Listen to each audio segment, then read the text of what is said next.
अब जो है हमारे पास एक और टॉपिक आ गया। ठीक है, जिसके अंदर उसने कहा हुआ है कि difference between order list and definition list. अब ऑर्डर लिस्ट हमने पहले भी पढ़ा था और अनऑर्डर लिस्ट के बारे में भी एचटीएमएल सेक्शन के अंदर पढ़ा था कि वो क्या होती है। ठीक है, ऑर्डर लिस्ट को बेसिकली किससे डिनोट होती है, वो आपकी जो है नंबर्स की फॉर्म में डिनोट होती है। जिस तरह आपकी जब ऑर्डर लिस्ट प्रिंट होती है 1 2 3 यानी नंबर्स की फॉर्म में प्रिंट होती है, और ये किस फॉर्म में होती है, यानी असेंडिंग ऑर्डर में। ठीक है, क्या पहले छोटी असेंडिंग ऑर्डर मतलब पहले छोटी वैल्यू ऊपर, फिर उसके बाद उसकी बड़ी वैल्यू आएगी। यानी ऑर्डर लिस्ट नंबर्स की फॉर्म में प्रिंट होती है, यानी 1 2 3 की फॉर्म में, और एक असेंडिंग ऑर्डर में जो है आप प्रिंट होती है। और ऑर्डर लिस्ट को जो है आप डिनोट किससे करते हैं, वो आप करते हैं ओ एल टैग से। किससे? ओ एल टैग से। और इसके अंदर लिस्ट आती हैं, वो उसको किससे डिनोट करते हैं? एल आई टैग से। ओपनिंग ब्रेसेस भी आती हैं और क्लोजिंग ब्रेसेस भी उसकी आती हैं। और ऑर्डर लिस्ट को क्लोज करने का तरीका ये है, ये इसका ऑर्डर लिस्ट का साइंटेक्स्ट है। ठीक है, ऑर्डर लिस्ट को नंबर्स की फॉर्म में जो है, ऑर्डर लिस्ट नंबर्स की फॉर्म में होती है। और ये और ऑर्डर लिस्ट जो है आपकी ऑलवेज असेंडिंग ऑर्डर में होती है। ऑर्डर लिस्ट को ऑल टैग से डिनोट करते हैं, उसके अंदर जो लिस्ट होते हैं यानी आइटम्स जो होते हैं उसको एल आई टैग से डिनोट करते हैं, एल आई टैग की ओपनिंग और क्लोजिंग बेसिस भी। ठीक है, और ऑर्डर लिस्ट टैग को इस तरह क्लोज करते हैं। ठीक है, और अगर आपने जो है इसका प्रोग्राम लिखना है, लेट्स सपोज, तो आप यूँ लिखेंगे। तो कोशिश करें प्रोग्राम की फॉर्म में भी आप एग्जांपल दें, अच्छा होता है। ठीक है, तो ऑर्डर लिस्ट आपने डाली। ठीक है, ऑर्डर लिस्ट के अंदर जो है आपका एल आई टैग आया, एल आई टैग के अंदर आपका आया यहाँ पर मैग्नेटिक डिस्क, लेट्स सपोज आपने लिखा। ठीक है, और यहाँ पर एल आई टैग को आपने क्लोज किया, और यहाँ पर ऑर्डर लिस्ट टैग को क्लोज किया। और यहाँ पर जब आपकी आउटपुट प्रिंट होगी, आउटपुट आपकी इस फॉर्म में होगी।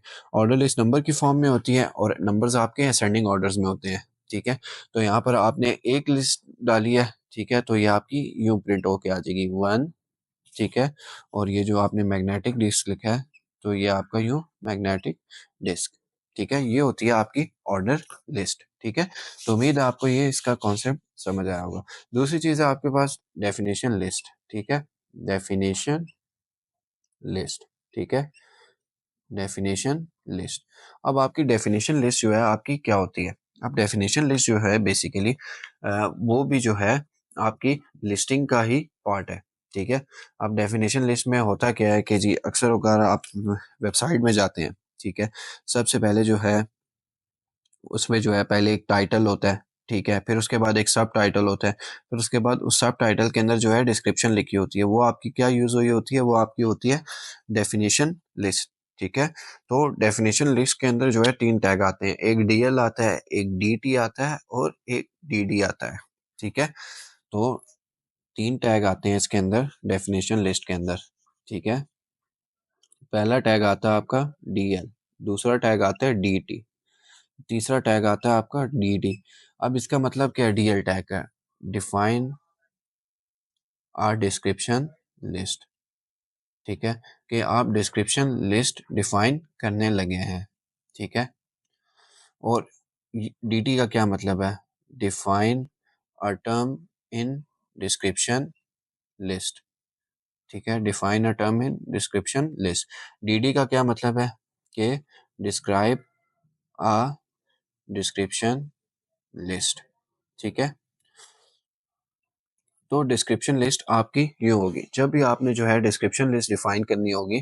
ठीक है, वो आपकी इस फॉर्म में होगी। अब डेफिनेशन लिस्ट की जो है, लेट सपोज आप अगर कोई चीज़ लिखते हैं, ठीक है, तो वो आपकी इस फॉर्म के अंदर जो है आपकी होगी। ठीक है, लेट सपोज आप यहाँ पर डेफिनेशन लिस्ट का प्रोग्राम यूज़ करें, तो सबसे पहले आप डालेंगे डीएल टैग। क्या डालेंगे? DL tag. मैं आपको उसका साइंटेक्स बताऊँ, मैंने आपको बता दिया कि ये 3 टैग यूज़ होते हैं, डीएल, डीटी और डीडी। तो सबसे पहले डेफिनेशन लिस्ट को स्टार्ट करने के लिए डीएल टैग का यूज़ करते हैं कि हम डिफाइन करने लगे हैं डिस्क्रिप्शन लिस्ट को। तो उसके अंदर अगर टाइटल देना हो उस चीज़ का, ठीक है, तो हम उसके लिए क्या यूज़ करते हैं? किसी टर्म का टाइटल देना हो तो हम एचटीएमएल यहाँ पर टाइटल दे देते हैं, define a term in description list. और यहाँ पर ओपनिंग ब्रेसेस और क्लोजिंग टैग्स हमने यहाँ पर डाल दिए। और उसके बाद जब हमने उसकी डिस्क्रिप्शन लिखनी हो एचटीएमएल के बारे में, तो उसके लिए हम डीडी टैग का यूज़ करते हैं। तो हम यहाँ पर कोई भी डिस्क्रिप्शन लिख सकते हैं, जिस तरह यहाँ पर हमने लिख दिया दिस इज एचटीएमएल। ठीक है, और यहाँ पर जो है इसका क्लोजिंग टैग भी जो है हम डीडी का डालते हैं। ठीक है, हाँ, और आप एक डीएल टैग के अंदर डिफरेंट डीटी और डीडी टैग यूज़ कर सकते हैं। जैसे दूसरी टर्म आप लिखना चाहते हैं, ठीक है?